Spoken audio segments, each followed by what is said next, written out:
What is up, wrestling fans, and welcome back to another trip back in time with 2001 A Wrestling Odyssey, where me and my guests are here, Robert D. Felice. Hello. Yes, we're taking a trip back to 2001, the year where wrestling went crazy. In 2019, where the year where wrestling is also going crazy. Absolutely. We were obviously discussing this when we had a call last night to do the Fighter Fest predictions, which you can obviously check out on the YouTube channel as well as all the other millions of videos we've done in the past week. It feels like. Uh, 6 days. Like, yeah, I know it's a long grind, but we enjoy it. About the fact that now we've got Eric Bischoff and Paul Heyman in prominent positions in WWE. We've got a wrestling war forming between AEW and WWE and New Japan. It's like being back in a time before 2001. ironically, with AEW taking the Wednesday night slot, that's the deal that Fusion Media was working with WCW to get that Wednesday night slot with Turner for 10 years. So things are really coming full circle in 2019. Yeah, it's almost like we can pretend that the previous 18 years didn't actually happen. We can just resume from where we left off. With the exception of a handful of great matches, I wouldn't mind that too much. Well, what we're going to be doing on this show is, as usual, breaking down all of the things that were taking place in June of 2001, and then capping it off with a review of King of the Ring 2001 as well. But before we do that, let's go through the reheated tags of this time of the year. And we start with the perennial question, what the hell is going on with WCW this week? And the answer to that one is a big change, which is we'd obviously been talking about in the previous months that the plan was to give WCW its own show, give it its own slot on TV, seemingly a Saturday night thing, just to get the wheels rolling before they were able to get a more prominent spot on television. Now, all change. The idea, obviously, being, as many people may already be aware, Vince McMahon would give WCW the Monday night slot instead of, and Raw would be owned by WCW. That is the only way I can see that even coming to fruition is if it was only meant for one angle. Because Raw is the baby. I just don't understand how they'd be so willing to give the Monday night slot to a new brand. Well, the idea was, in terms of like getting Raw over onto the WCW side of things, was that ending at the invasion angle, there'd be some sort of storyline build up where, very similar to probably how they did it with Survivor Series in reality, where one side would win more matches than the other side, or have a big winner takes all match at the end of the night, and then Shane would win Raw from Vince in that match. And then SmackDown would be the WWE show. Do you think subconsciously there's always been an effort to try to make SmackDown the bigger brand because SmackDown is the word more associated with WWE? I don't think it's due to that. I think that SmackDown, realistically, has always been on, not always, but on many occasions, has been on better networks than Raw. Because Raw has, at least as far as I'm aware, has only been on two networks, USA and, Spike, essentially. Yeah. I think specifically, I don't know if I'd call them better networks in terms of the view in the eye of the public, but SmackDown was typically on network television through UPN and later the CW and now my coming to network Fox TVs, as well. Yeah, and now coming to Fox. So it seems like SmackDown's always been the more easily accessible show. Yeah, and I think that was the logic that we're going with here, the idea that SmackDown is viewable on more television, so they can still have a sizable audience on SmackDown, while giving WCW a platform to show, even if Raw was only going to be for a short-term thing, giving them the Monday night slot and making that WCW Raw would mean that it gets more eyes on the product, and if it's successful, they get their own show down the line and become two separate brands again. Did they own the Nitro name immediately? I believe so. I think they would have snapped up all the trademarks, but I can't be 100% certain by giving you the information there. I know that the idea was to call it WCW Raw, not Nitro. That would have been weird. I'm glad they didn't do that.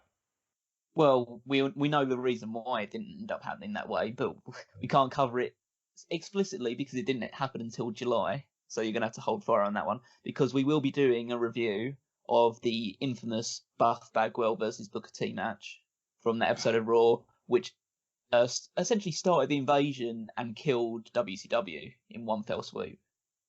Yeah. That was not great, but we'll get to that in July. Yeah. But essentially, the stance with Viacom remained the exact same as it was beforehand, and TNN essentially saying that if we're going to bring WCW back, we want to make sure that we have the stars that WCW had, and WWF's position remains the same. We're not going to spend additional money to buy Goldberg or Ric Flair or Sting or people like that out of their contract. That's very stubborn. I don't understand that. We've tried to unpack it. It still makes no sense, because it's, at the end of the day, they would have made infinitely more money than they ended up making. So much more money. Yeah, but the idea was that they didn't want to upset their structure. And yeah, so that's pretty much the way that it ended up going. For the wrong way, but, we can't really help it nowadays. Yeah. There was also the idea that they couldn't actually end up putting WCW on another network, because it became clarified during this month that Viacom owned exclusive rights to any product that would fall under the WWFE umbrella, which at that point in time was the bigger conglomerate name. The WWF was like the brand name for television, but they were WWFE in terms of the corporate landscape. So what is that, World Wrestling Federation Entertainment? Yeah, at that point in time. Before it just got shortened down to, the F got out, essentially. I think they did a campaign about that. Yeah. I guess it all worked out for the best. The invasion angle wasn't great, but maybe it would have been more convoluted had we gotten a WCW Raw. Oh, that's true. Potentially. It would have muddied the waters a little bit.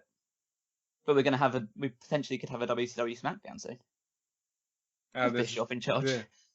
You know what? And it'll be a WCW NWO SmackDown. Of course, yeah. Or just NWO SmackDown. Oh, boy. In order to build up towards the Invasion pay-per-view, which will be the pay-per-view that we cover on the July edition, more reasons to tune in for the next episode after this one. We got to see a lot of WCW superstars interfering on television and now appearing more often on WWF TV. So obviously last month we talked about Lance Storm firing the first shot in a meaningless tag team match. And then we had, over the course of the month of June, we had Hugh Morris moonsault someone. I can't remember who it was exactly. But we had Stacy Keibler make her first appearance. DDP, obviously in the big stalker angle, which I think we'll cover in more detail when we get to King of the Ring. Unreal, but yes. Booker T again, as well, we'll talk about from King of the Ring. Mike Awesome, who was the first WCW superstar to win a WWF championship when he won the hardcore title. That's crazy. Chuck Palumbo and Sean O'Haire, who were the first WCW superstars, besides DDP, to get absolutely buried on a television stage when they essentially got beaten up by the entire roster. Well, they were the tag champs, right? They were WCW tag champs at the time. Yeah. And then For them. And Tori Wilson, whose role for at least her first two appearances were to humiliate Vince McMahon by pretending that she wanted to fuck him. Yes, and then she gets Linda to surprise him, right? Yeah. Oh, because that's actually a funny segment. It is a funny segment, but just another case of Vince McMahon with the next hot diva. The shocking thing there is we mentioned champions of all three brands. We mentioned Mike Awesome, who was an ECW champ, Palumbo and O'Haire, and the only other person outside of Diamond Dallas Page that's in the Hall of Fame is Tori. Booker. But yeah, He's in there And twice. he is in there twice, and I think I'm just shocked that more stars didn't get to do more. When you really run down that list and you go, all right, so the only names that matter here are Paige, and he was buried, Booker, who worked his way back up from being buried, and then Tori, who managed to get in the Hall of Fame because, wow, was she attractive? Yeah, well, you don't imagine after things that happened in recent past that Hugh Morris will ever get into the Hall of Fame. Maybe if he has a jelly donut between his cheeks. Isn't that the thing that he used to make people do? Yeah. Well, Yeah. I hope so. Otherwise, you just came up with some sort of weird analogy. Otherwise, but yeah, that's essentially the situation with WCW nowadays. And once we hit July, we'll see the rise of the Alliance, should we say? You know, I remember being into that as a 7-year-old going on 8-year-old kid. But I look back on it now and I'm like, what a waste of just everything. We have a better semblance of what the invasion could have been behind the scenes today than we did on screen 18 years ago. Yeah, we'll cover all of that disappointment in the coming months, don't you worry. But we'll instead transition away from WCW into the future of WWF with Tough Enough. So the first episode launched on MTV on this one, did very well in the ratings. I think it was a 2.1 rating from the first night, which made it the highest rated show on cable for its opener. And it means that it actually got higher ratings then than SmackDown gets nowadays. Unreal. But you know, if you look at Tough Enough back then, I think there's a reason that it got such high ratings and that it was so attractive. First of all, obviously, WWF was at its peak. Tough Enough being a reality show in an era where those weren't as commonplace and throwaway as they are today. And MTV was the perfect network for it.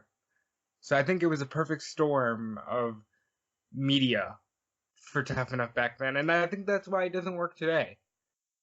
No, it doesn't have the same appeal. I think nowadays, especially with the two most recent Tough Enoughs, it's very, I guess, sanitized is probably the best way of putting it. They try and make it too glitzy and glamorous in the hopes of making it seem legitimate, but you get the sense that everything they do is fake. And I know it's wrestling, so everything is fake anyway. But it's like their personalities, their attitudes towards each other are completely fake.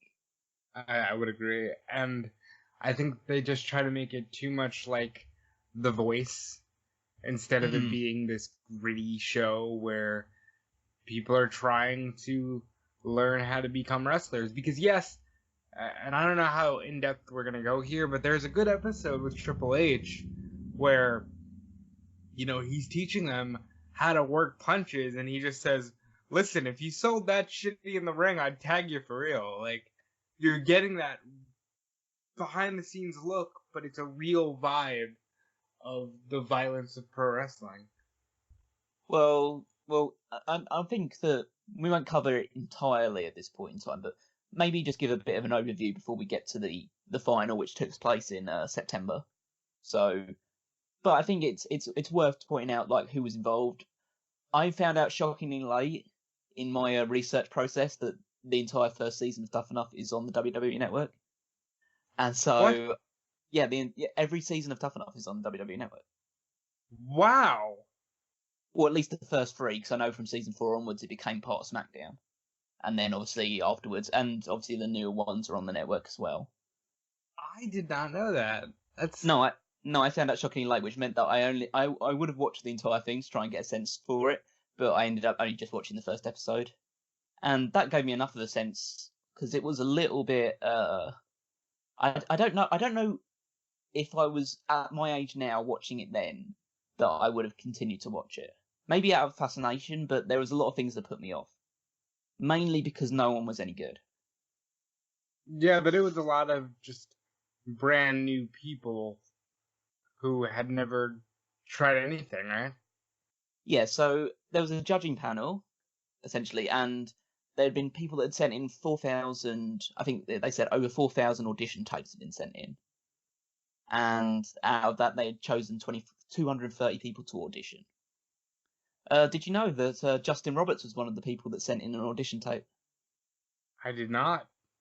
Yeah, he didn't make it to the auditions, but I don't know how many years later he would end up doing the announcing work for them. So obviously, He's caught the eye probably in done some- more valuable work than most who've ever been on Tough Enough.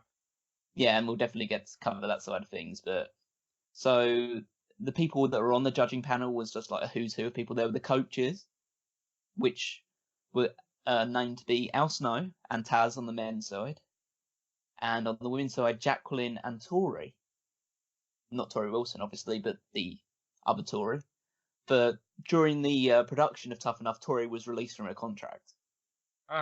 And so, obviously, they had already filmed pretty much all of Tough Enough except the final prior to it. So, it wasn't like it was going on in progress really too much. So I'm going through some of these tryout videos, and specifically on the women's side, they're very provocatively cringy. Well, that's the point, really, because, I mean, you look at the first kind of woman they bring out to audition, and it's Nydia, who would obviously be the eventual, spoiler alert, would be the eventual winner alongside Maven. And she's obviously an attractive woman, but she couldn't skip rope. She couldn't do any of the jumps. She was winded after 30 seconds of skipping rope, which Taz points out to her. And so it's like, oh, I don't really care. She's going through anyway because, she's hot. And that's what they were going for at the time. Essentially, when Dave Meltzer reported in the Observer why they'd chosen Nydia, it was basically due to the fact that she was more exotic looking than the other woman in the final. Wow. And that's the decision-making process. Funnily enough, in terms of other people in the judging panel, Kevin Dunn was obviously there, which you could see. I mean, you could hardly tell because the glare from his teeth was distracting a little bit. But other than you also had Michael Cole, Mick Foley, Jonathan Coachman, and the MTV producers as well. They were all in part of the decision-making process. That's interesting. Well, I think it goes to show at this point in time where WWE's mindset was at. Because I think people realised, and this is also an issue with Tough Enough in overall, that it made some bad waves behind the scenes because a lot of the wrestlers were pissed off about the fact that these guys were getting an easy ride to a WWE contract. Oh yeah, wouldn't you be? Oh yeah, I would be as well, but it's just a case of, it's just, you get the sense of the reasons why they were picking them were not the right reasons that people would be picked nowadays. I say that the way that Triple H would pick people for NXT, say he picks them based on merit and talent, whether it's on the microphone, in the ring, and he puts those talents to use in the best way he possibly can. Whereas at this point in time, it was about getting somebody who impressed the TV audience based on their charisma and just look and personality, which are obviously important commodities, but less so about actually being good in the ring. So, one of the things I've noticed, I don't know who it is, but one of these judges has an XFL football just sitting in front of him. It was very dead at that point in time. Well, unless they filmed it before it was dead. Yeah. So, a bit behind the times there. But we talk about some of the contestants that were going in from the first round, because I have to say that there was this one guy from the first episode that I saw. I'm trying to find it on my notes here. This guy called William, who stood out because he had a great physique, and he basically said the reason why he was trying to get into the business because he wanted to look out for his younger brother because his father had died, and so he was essentially being a father figure for his younger brother. And I thought, this guy looks great. He looks like a great athlete. He talks really well. He's got a really emotional backstory behind him. Wasn't picked for the final, like even to go into the house at all. Wasn't even picked. And I just thought that was pretty. Yeah, I just thought this is like your typical reality TV show sob story, and you've decided to just no, not going to go with it. Instead, we'll go with Tom, who was who was selected to be in the final 13, who was essentially a guy whose gimmick was, I'm much better looking than everyone else around, even though he wasn't. So essentially he came in as a heel character. And then refused to sign the MTV contract, and so didn't get into the house anyway. Oh shit!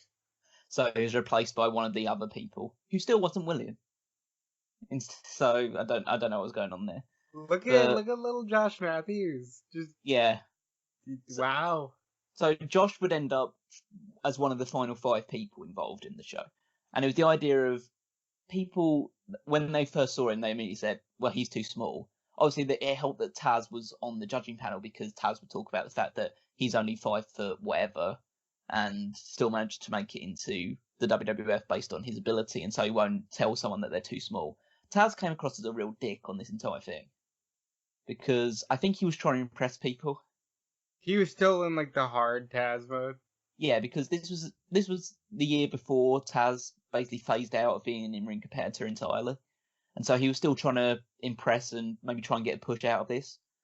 Actually, most of them were probably trying to do that. But Taz, at one point, goes into the auditioning room where everyone else is just like waiting around and basically just berates all of them by saying, if you don't want to be here, then piss off because I'm so annoyed about how all of you are just not taking this seriously at all and all that other stuff. Like trying to be a real hard man. I'm just looking at. First of all, this is so 2001 in terms of what the hairstyles and all that, and just everybody here seems like they have no idea what pro wrestling is.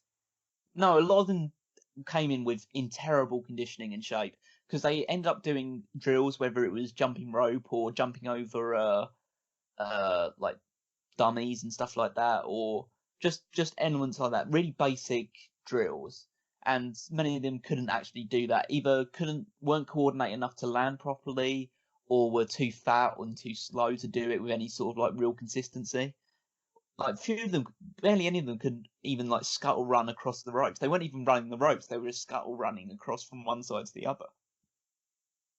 There was this I'm Go gonna ahead. look up William because William really does look like a great athlete. He has an emotional story. Yeah, I don't know. what I happened don't get to it. him. I didn't check up to see what would happen to him afterwards. But in terms of other people that were auditioning, you had ODB was an auditionee but didn't get through. She got to the final 25 but didn't get through to the final 13. Same with Jackie Gader as well. Because it's interesting because Jackie Gader was a winner of the second season of Tough Enough, and she didn't make the cut. She comes back. Yeah, and she didn't. Yeah, she didn't make the cut in the first one. And then obviously Christopher Nowinski as well. There was one point where. What an interesting story because of everything good that he wound up doing for pro wrestling. Oh yeah, in terms of the concussion suit as well. Yeah. There was a point where Taz spoke to Nowinski, and Nowinski had said to them that he had been trained by Killer Kowalski. And Taz, I wanted to explicitly say this line because I think it still rings true today. When Taz said that he would have to be deprogrammed to work the WWE style. Wow. And that seems to ring true because why else would people like Adam Cole, who has so much experience on the independent circuit, or people like Roger Strong, or Johnny Gargano, or anything like that, would have to work NXT? It's true. Because they've got more experience than many of the people that have been on, at that point in time especially, who had been on the WWE main card. And yet, I know it's the idea of like having to work for cameras, and maybe they won't be as familiar about that, but you can pick that up in a couple of weeks. You know all the skills, but you have to learn the WWE way of doing things. Perhaps that's why Corbin and Bliss get on and move up faster, because they only know the WWE style. They're a WWE product, so it means that they can kind of present them as such, whereas people like Johnny Gargano have the long independent wrestling background, and so they're not entirely their property. But you have an instance at one point, Maven, who again is the eventual winner of the show. The first thing he does when he gets into the ring after obviously showing his physique and all that, and starts doing his drills, is he winks at Jacqueline. And that, I assume at that point, people were just thinking, yeah, he's going to make it pretty far. And essentially throughout the entirety of the series, Maven is the one who everyone says, okay, it's a lock that Maven is going to win this thing.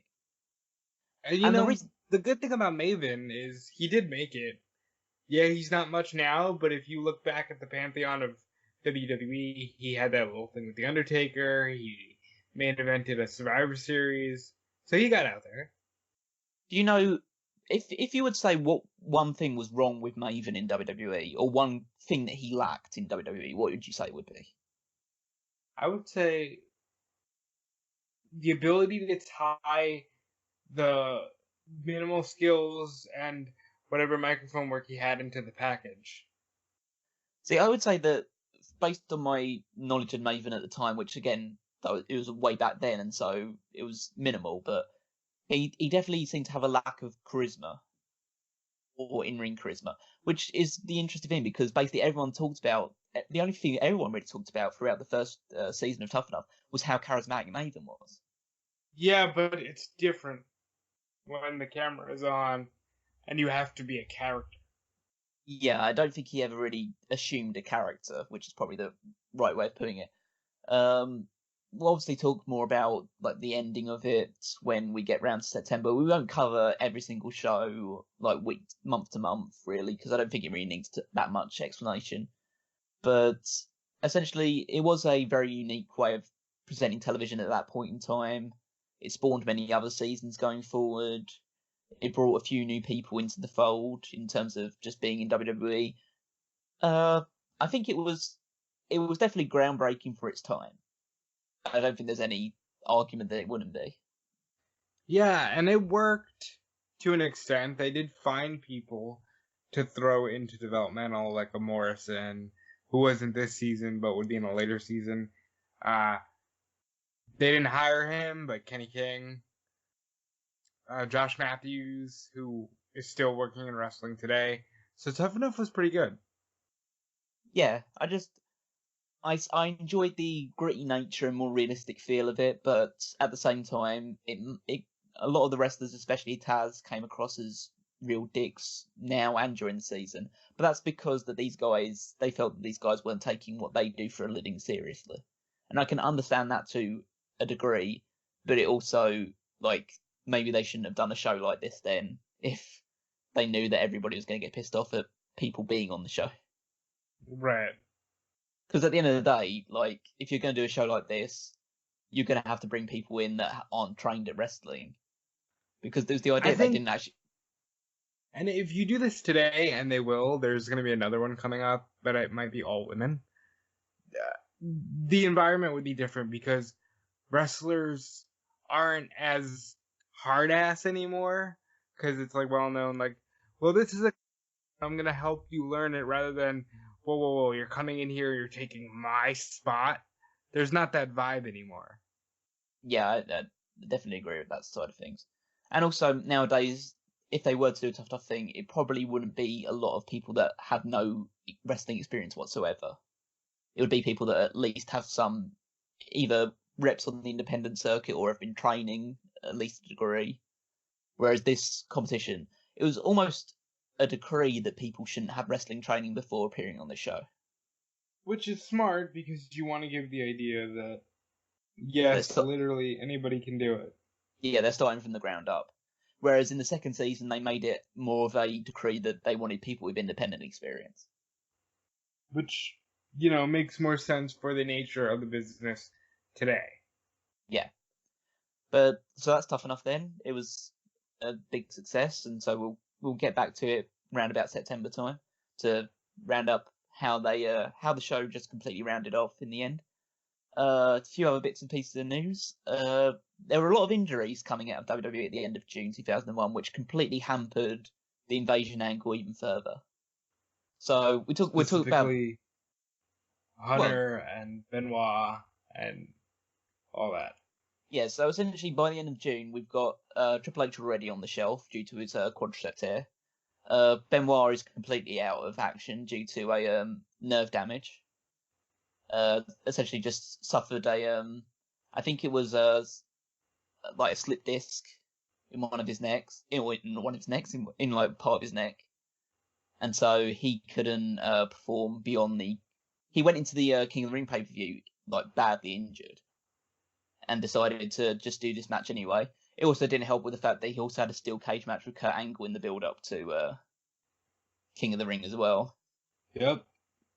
Which where both he and Angle go off the top of the cage with a moonsault and a diving headbutt respectively. And if we had a match that we could cover for this month, I would definitely say that would be the match. That match was classic. I miss... Listen, okay, let's pretend for a minute we're back in 01. Benoit never did anything he did. Benoit was so fucking good, man. And it's sad when you think about it. Yeah, obviously. It's you try not to think about it too much, but there's more things more beyond than him just being a bad guy. But it's there's no real way of saying it in terms of like remembering him in a nice way, really. Yeah. When you do something like that, it's like it's not to the same degree, but it's like saying, well, Hitler was really good at painting. He had some really good art, yeah, that sort of thing. Yeah, so it doesn't really help that side of things. Just checking my notes just to see more specifically. So Benoit had a blocked nerve in his C7 vertebrae, which was causing his right tricep to atrophy, which meant that it would grow in size and completely lose feeling. And it was similar to how Edge's neck damage was causing him to lose feeling in his extremities towards the end of his career as well. Also similar to the neck injury that inevitably ended the career of Austin. Yes, very much so. But also during this time, Rikishi also was on the shelf. He wouldn't return until November or December. We also saw, as a result of what happened at King of the Ring, Austin suffered a broken hand, apparently, in the show. Kurt Angle bruised his tailbone and suffered a concussion. Shane McMahon got a concussion and many lacerations on his body. And Chris Jericho suffered a mild concussion due to that loud chair shot that Benoit gave him towards the end of the match. Jesus Christ. Yeah, so a lot of people suffering quite badly at this point in time. They're going through bruises and bumps. I think we also have to mention the fact that following on from Grandmaster Sexay's release in the previous year, Eddie Guerrero would find himself being sent home from TV due to being in rough shape, both in terms of his physical condition due to injuries and his drug addiction. Which, when you hear that, again, you're very thankful that those stories aren't as at large in today's industry. No, definitely not. And essentially, this would be the last we'd see of Eddie Guerrero in the entirety of 2001. He would be released in November due to a car crash that he took part in when he was driving under the influence. And he'd be released after that. He would have a short stint on the independent circuit and would return in WWE in April of 2002. And he was just immediately given something. Mm. They do immediately give him the IC title, and he had been working the independent circuit before that as well. I know he did matches with Ray and Punk and Cabana, but in his documentary, The Cheating Death Stealing Life, don't they make reference to a third daughter? Yeah, I believe he does have another daughter with another woman outside of his marriage to Vicky Guerrero. I believe that he was going through marital strife at this point in time of his career as well. They were definitely separated for a considerable period before Guerrero cleaned up his act. Wow, I mean, I just thought about that now because you never hear, maybe this third child is going to pop up in wrestling one day, you never know.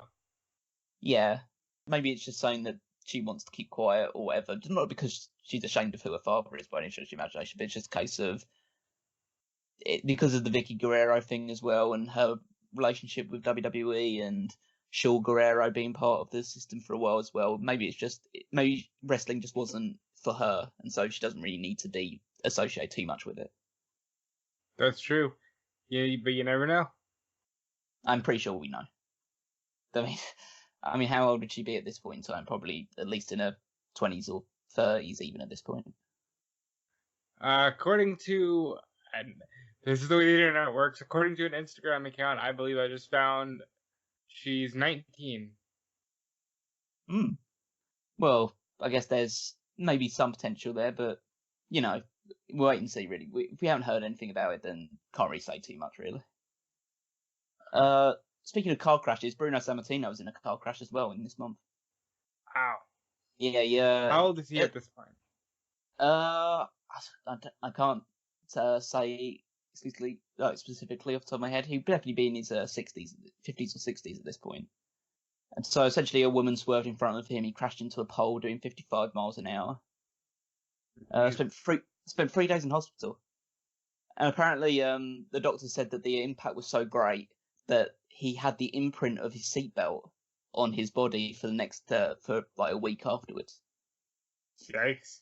Yeah, so fortunately we didn't lose Bruno at that point in time.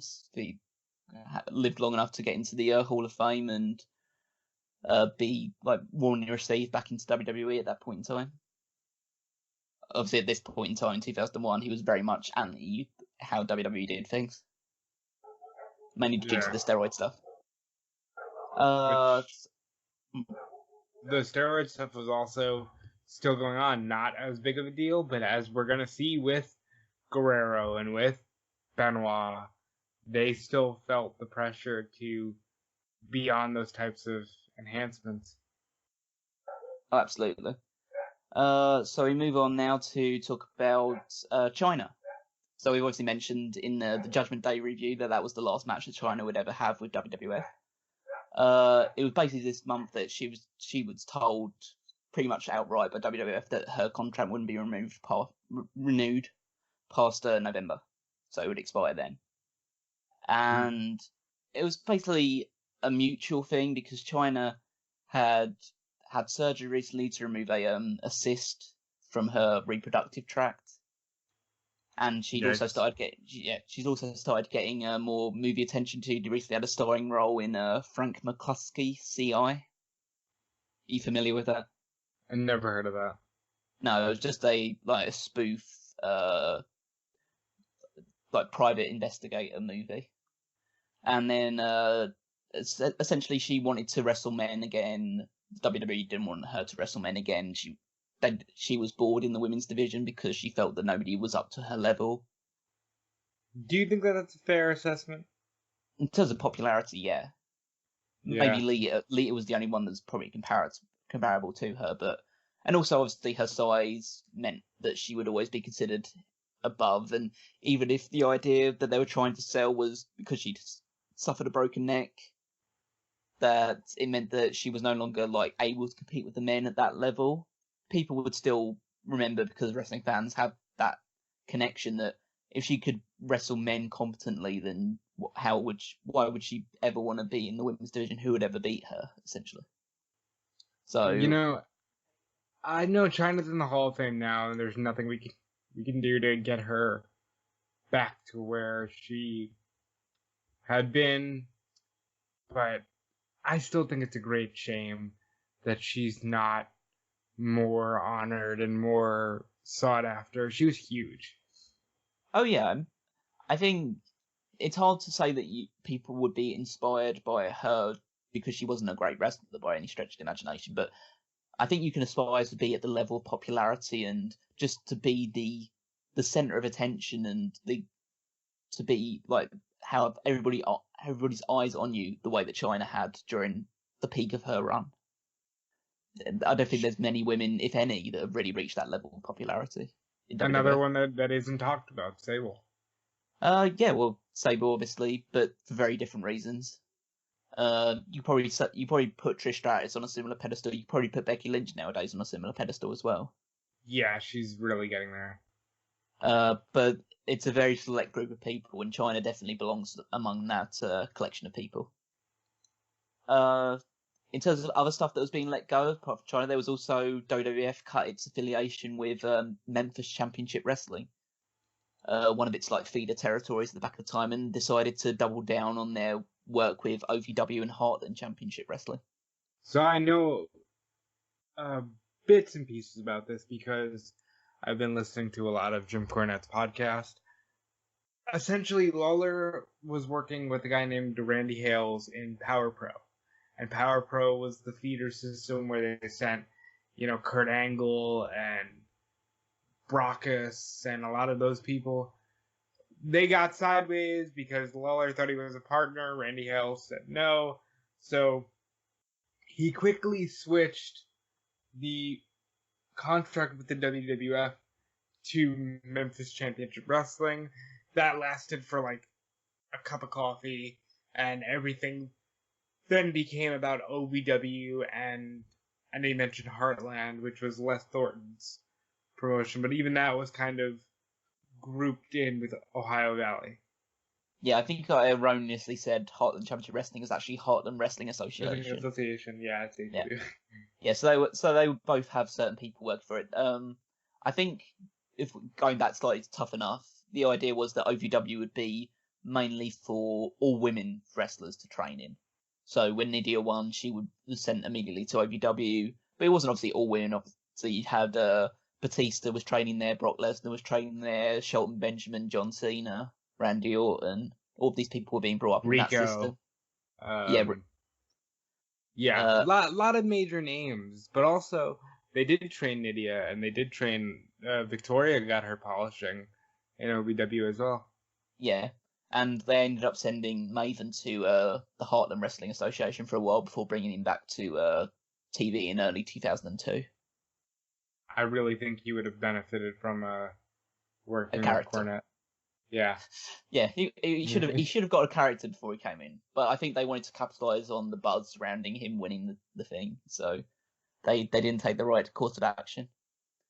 But the idea was that also cutting ties with Memphis Championship Wrestling also meant cutting ties with a number of prominent people that we know nowadays from stints in WWE and other promotions that were lost due to the no longer being associated with Memphis Championship Wrestling, including American Dragon, which we know nowadays as Daniel Bryan.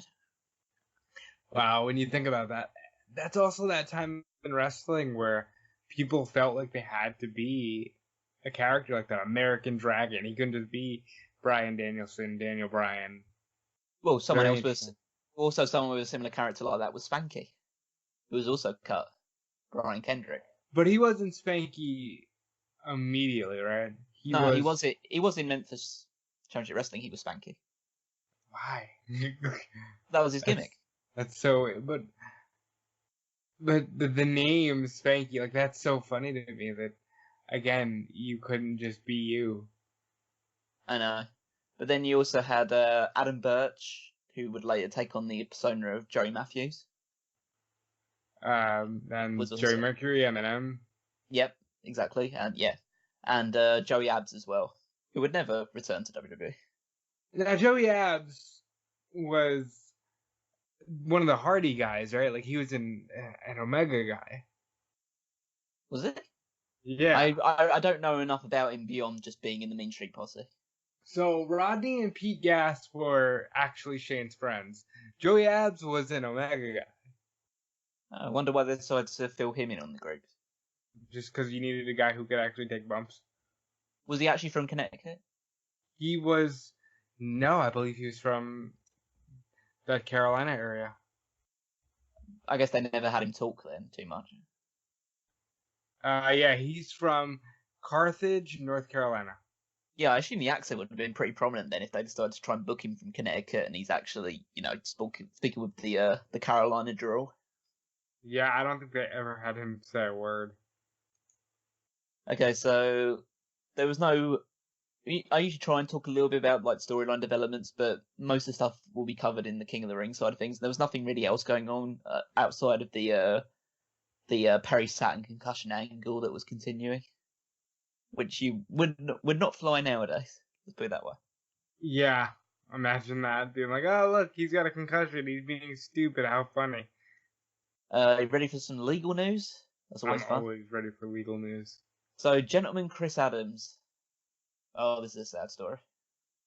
So, Gentleman Chris Adams, obviously back from WCW days, and I don't know if he ever actually worked for WWE that long, or if at all. But he was definitely well known in the territory days. He trained Austin is probably the best contribution he gave to wrestling. Other than that, he was huge in the Texas territory, teaming with Gino Hernandez against the Von Erichs. Yeah, so obviously this is essentially 2001 is the last year of his life. Didn't he get shot or something? Yeah, so describe that side of things. So first of all, in this month, he got indicted on a manslaughter charge when his girlfriend Linda Kaphengst, name's not exactly rolls off the tongue. She died of an overdose of GHB and alcohol, which apparently was acquired by Adams, who was a heavy drug addict to this point in time. And then he was found unconscious near the body when she was recovered. Like he recovered, but she didn't, and so he was tried for manslaughter over it. While awaiting trial on October the 7th, Adams was fatally shot during a drunken brawl with a friend called Brent Parnell. That's terrible. Parnell was claimed self-defense due to the nature of the brawl, and so was acquitted of all charges. Prior to his death, Adam was facing a maximum of 20 years in jail due to the manslaughter charge. So, yeah, I guess you take that how you will. It's never fun, really, walking back through the annals of wrestling history, just coming across stories like that. By God, why does anyone want to be in this industry? When you hear these stories, it's like, it was a mess for many years. Thank God that all they do now is play video games, you know? Yeah. Do you want to hear a slightly more fun legal story? Please. So Eric Bischoff was one of the people who was named in the case that implicated the Atlanta Gold Strip Club, and Atlanta Gold Club Strip Club, should I say, which was a racketeering case, which was essentially asserting that the club was prostituting out its strippers in order to get celebrity influence, and so build up their own popularity. So obviously that's illegal in America. I believe, I don't think, is it entirely that prostitution is illegal in America? They're trying to make it easier for sex workers in America, but it's illegal.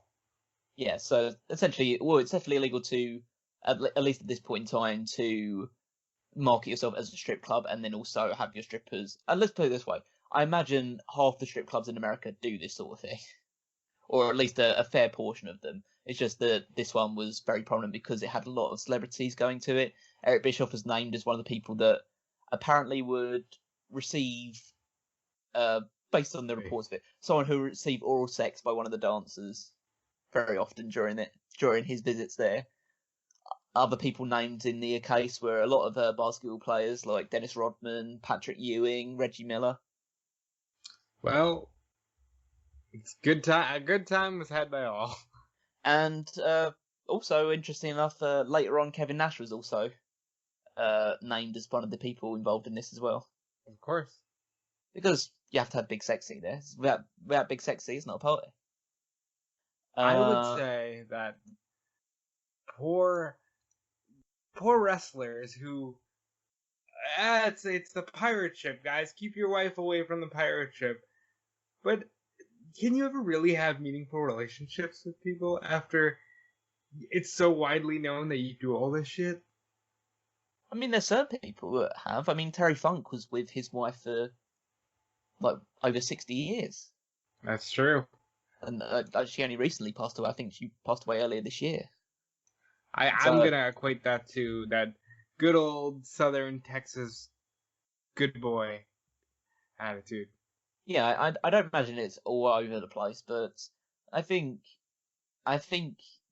it's just the idea that the ones which do end up in breakups and situations like that are so much more interesting than the ones that just go along finally.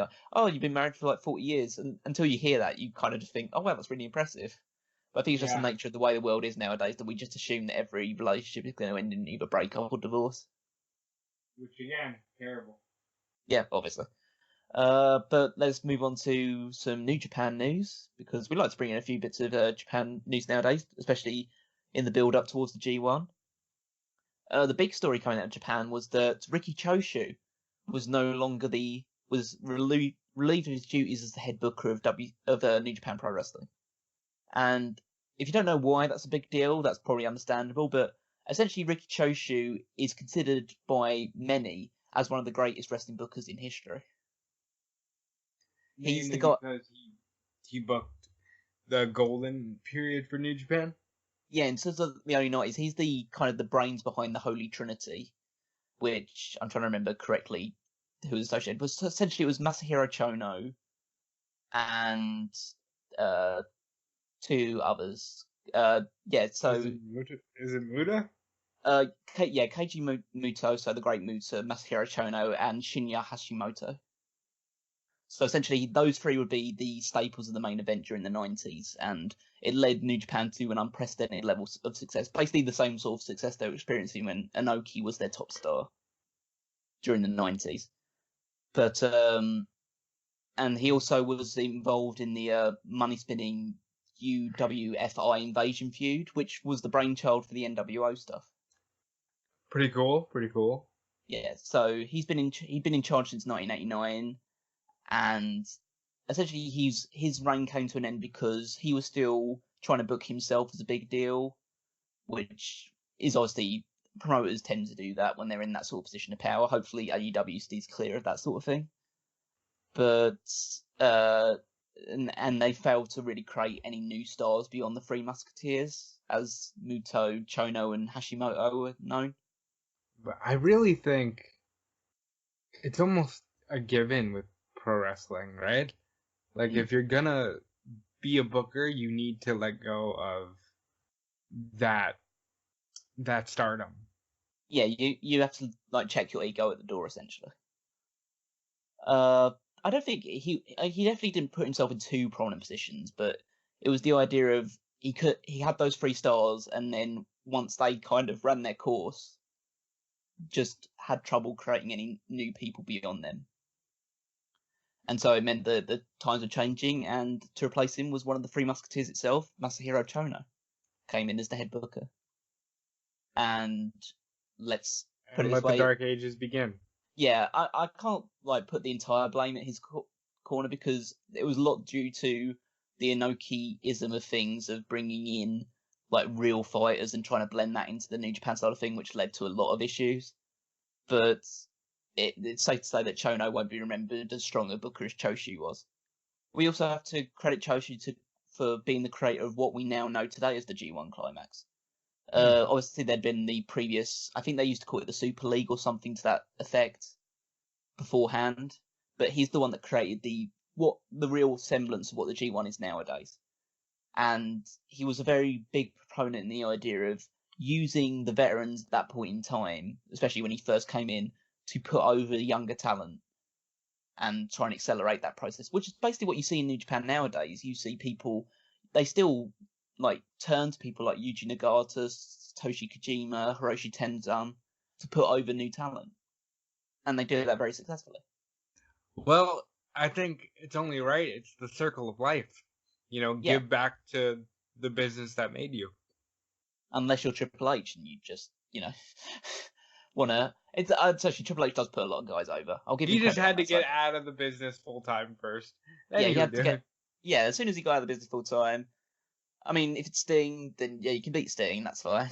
Yeah, Sting's older than him. Fuck Sting. Yeah, it's not like Sting's a new star who's never wrestled in WWE before. It's like, no, fine. But yeah, it's just a case of there's still a way of booking in WWE which still keeps the veterans on top. That maybe they should be transitioning a little bit more to the new blood, or giving new blood more prominent position. But we still went into the Dark Ages nonetheless. Oh yeah, definitely in New Japan, and that's mainly down to Inoki. Speaking of Keiji Muto, he achieved something pretty special in June. So essentially, he won the All Japan Pro Wrestling Triple Crown, which is basically at that point in time, especially the equivalent of the New Japan Heavyweight Championship, which made him the first man to hold the IWGP, Triple Crown, and NWA Heavyweight Championships. You know, it's interesting that you bring that up. Poor Inoki is going through a lot of health trouble, and he just retired from Japanese politics, which he'd been involved with since '89, and he mostly gets around these days in a wheelchair. I mean, he's in his like late 70s, 80s now, isn't he? Yeah. I mean, the Japanese live as a generalization. The Japanese live a very long time, and considering the style of work he performs in, especially with New Japan Strong style approach and the way that he especially approached wrestling, it's not exactly surprising that would end up in a wheelchair, as unfortunate as that sounds. You know, yeah, I can see why you would say that. I mean, And he especially lived due a to his good size life. as well. Yeah, especially due to his size as well. Like He putting all did. of that weight on your legs and stuff like that. I'll always think of the Ali fight because that's Yeah, such a great moment in wrestling. Well, not. Let me backtrack. It's a historic moment. The fight itself was so great. no, definitely not. But I think I can't say I have a breadth of knowledge of Inoki's matches, but you can see some of the stuff that he did with Ric Flair. You can see some of the stuff that he obviously is a uncrowned WWF champion as well. Yes. But yeah, I think in terms of like Muto as well. I mean, the Great Muta is a huge star in Japanese history. Still wrestling nowadays. He's wrestling for Impact Wrestling every now Yeah, and he again. just finished wrestling with Impact. Yeah, and so he's still going strong. Not as strong as he once was at this point in time. Even in 2001, he was seen as a little bit like reaching the veteran stage, and he's still going 18 years later. Yeah, at this point in time he's 38, so he's like 56 now, 57, something like that. And I think it says a lot about the wrestlers of that era that whether you want to look at Hogan in his 50s or Flair in his 50s, and a guy like Muto, the way they wrestled, they were still able to do it into their 50s. And I think Taker, minus a dive or two, could do it for a few more years as well. Potentially. We also had Jushin Thunder Liger won his second Super Juniors final. Oh man, he's retiring too. This is very full circle. This 2001 A Yeah, I Wrestling know. Odyssey. I know. I'm really, really like. I've picked a good year to do this, which I'm obviously pleased about. It was totally unplanned, and all this stuff happened without my knowledge or influence in any way whatsoever. And yet, it's still coming out. Everything's coming up Millhouse essentially to me. Yeah, everything really is coming up Millhouse. And you mentioned the Super, what is it, Super Jacob? Well, no, it's the best of the Super Juniors. Well, he's bringing back the Super Jacob. Yeah, It's I'm going to looking be an forward to that. American tournament. Yeah, I'm sure that will be a lot of fun. He's the guy that got me into Japanese wrestling, if I'm fully honest, because of his work with WCW and the Cruiserweights, and just he was such a fun character that I felt the need to seek him out more, and he never disappointed. That's following brain surgery, by the way. Oh yeah, absolutely. And at this point in time in like 2001, this was the first time that he'd won it since '94. And essentially, the Wow. reason why he was put in such a prominent position is because the junior division in New Japan at this point in time was struggling pretty badly. Basically, the only real stars they had were Jushin Liger and the champion at the time, Minoru Tanaka, and that was it really. Well, I think it's because of guys like Liger that that division was able to be rebuilt, and you have stars now like Osprey, and hopefully he comes back, Hiromaru, and Shingo. Absolutely. So that's the end of the Japan stuff. So before we move on to the King of the Ring review, I think the what if moment of the week I'm going to call this. Well, I don't know why I'm saying week, it's a month, but it's just like it sounds better because it's what and what, because I'm a writer and Yeah, alliteration is cool. alliteration is great. Yeah, and so Goldberg, obviously no longer, well, still part of the Turner contract, but not being signed with WWF and not wrestling anymore, was linked in a role in the 2003 Hulk movie at this point in time. What would end up being the 2003 Hulk movie. Wow. What So happened there? essentially he was being linked to play the character Crusher Creel. Now, I'm not uber familiar with comic book knowledge, do you have any idea who Crusher Creel is? No, but I do know that movie ends up being an abomination. Oh yeah, the movie is an absolute train wreck, and so it's probably for the best that he didn't end up getting the role. I think mainly Goldberg just was linked to playing that character, and then they decided to change the entire thing because Crusher Creel is not in the movie whatsoever. He's not even one of the villains, let alone the main villain. And yeah, so maybe it was for the best. He could focus on film. Well, I think he'd already done or had he already done that Santa movie? I'm sure we talked No, about this that was already. later in 2005. Okay, so he can rest his hat on that one instead, as opposed to the Hulk movie instead. But yeah, that's the end of the news segment, the reheated tags. Plenty of stuff to look forward to in July. There's more stuff about the invasion starting, and there'll be, I'm sure, plenty of other developments with Tough Enough and other news from all over the place. I haven't researched it yet, so it's going to be like fresh and exciting for me as well. But now we're going to be moving on to do our review of 2001 King of the Ring. So, the 2001 King of the Ring, a memorable show for many reasons. I'm sure we'll get to towards the end, but also a show which I think in many ways also didn't live up to any sort of hype beyond the two final matches. I think I remembered it more fondly than I recalled it watching back. Yeah, I think, like, I would say if you tell me overall, like, if you take the two matches at the end out of this show, this is a really bad show. And you have great talent working this show. It's just, this is a good example of a transitional pay-per-view where we're clearly headed towards the Ruthless Aggression time period where the Edge guys take center stage, and we really, in the blink of an eye, we lost Triple H, The Rock, and The Undertaker doesn't even wrestle here. He just beats the shit out of DDP. Oh, so we'll get to that one. I think that hurts. I'm looking forward to that one. But just to get through the admin straight away, so this is from June 24th, 2001 at the Continental Airlines Arena in East Rutherford, New Jersey. An announced attendance of 17,777, which I'm almost certain is not the real number because there's no way there's that many sevens in a row. Well, they never give the real number, do they? No, of course not, but it's just a case of, at least we can say that if the real number was 17,777, this pay-per-view is officially on the Neville level, 77. Yeah. So that's got that going for it at the very least. 445,000 buys on pay-per-view. Still down pretty good. Yeah, down slightly from the previous year, 475,000.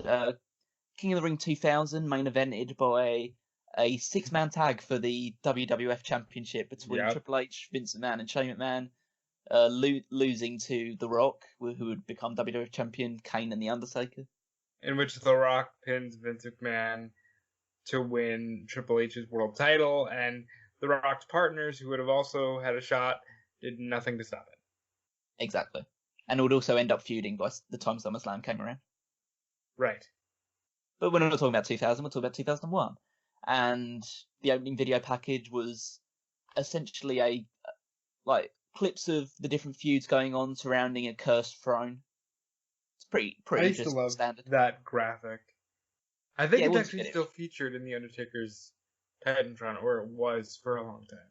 What, the throne thing? The throne, yeah.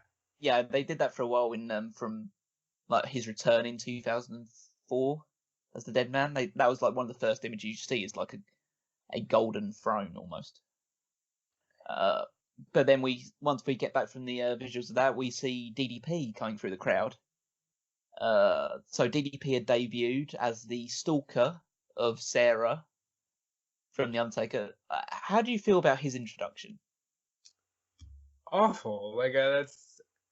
Is there any other feeling? I mean, beyond this match. I mean, in terms of the actual stalker gimmick, before we get to The Undertaker, just completely neutering him in his first showing. The whole stalker angle. Okay, so growing up, and this is one of the weird wrestling rumors I remember, I had heard it was supposed to be Kane without the mask. And I think that would have at least made sense as to why this person was stalking Sarah. When all of a sudden it just becomes, well, Paige is a pervert who can't get enough of the Undertaker's wife. It was just bad. And then what? I was just gonna say, I feel like it's stupid in the sense that I would have been completely fine with it. And again, this is just like looking back on it nowadays. If it had been along the lines of he's stalking Sarah just to get the Undertaker angry, and the idea where he's saying like Undertaker make me famous, if that was the only thing to do with it, then that's You're fine. fucking what, like a 3-time, 4-time WCW champion? You've been in a movie? It goes back to the Triple H joke we made earlier about Sting. They cannot get enough of jerking themselves off that they win. They beat WCW. They still do it to this day. They cannot get enough. That is 100% true, and I do not disagree with that in the slightest. But I think that the idea of him going after these proclaimed biggest dog in the yard was the right thing to do, and to do that by getting the ire of the Undertaker through his family would have worked if they didn't continue the storyline based around the fact that DDP actually wanted to fuck Undertaker's wife. But then he would swear that he didn't, and he was just trying to piss her off. Yeah, I know, but it's the idea you're married to Kimberly Page. What are you doing looking at the Undertaker's wife? That sort of thing. Because anyone who watched WCW or knew who DDP was knew he was married to Kimberly Page because Kimberly was on TV with him. So it's like, yeah, so you couldn't fall for that. And also, most people, and I'd say this as kindly as possibly can, especially with us doing the Sexy Superstar tournament, which you can be voting on right now if you want to go over to smarkoutmoment.com and you check out all the videos we've done previously on that. Sarah wouldn't get very far in that tournament. I don't think Sarah would get too far at all. You gotta admit, the Undertaker has a type. He clearly likes himself some blonde, all-American, athletic women. And again, I don't have a problem with somebody stalking the Undertaker's wife. I think it would have been a really cool way to introduce Kane without a mask. I think it would have been a really cool way to introduce even, you know what, honestly, even Kevin Nash could have pulled this off better. Big, sexy, like he, already had history with The Undertaker. He could have just been trying to fuck with him. To put it on Paige, and then to repeatedly drive home, make me famous, make me famous. You idiot, Austin's already famous. I want to be famous. It's like, that was the wrong thing to say, because that's saying WCW was shit, and now we're going to make you famous, kid. That's a completely fair assessment. But essentially, he comes out, he cuts a promo. Always, he keeps referring to himself in the third person. He always says Diamond Dallas Page or DDP, rather than saying I or me or something along those lines. And then he sits in the front row, holding a sign that says "Make me famous," waiting for the Undertaker, shakes the hands and high fives some people in the crowd. Nice touch. I think that "Make me famous" sign was in every video game for the next 5 years. Fair enough, it's a good sign. Then we move on to the actual first match of the night, which is Kurt Angle vs. Christian in the King of the Ring semi-finals. I think you wanted to talk about this, about the fact that the semi-finalists chosen for the King of the Ring were all part of the same faction. They were all friends. I like that. Yeah, so it was Kurt Angle, Christian, Edge, and Rhino for everyone that hasn't checked this out yet. But they decided to put them together. It was the idea that they were slowly turning Christian and Edge babyface, or more, as it would turn out towards the end, turning Edge babyface. But Christian was along for the ride for the meantime before he would eventually turn on Edge.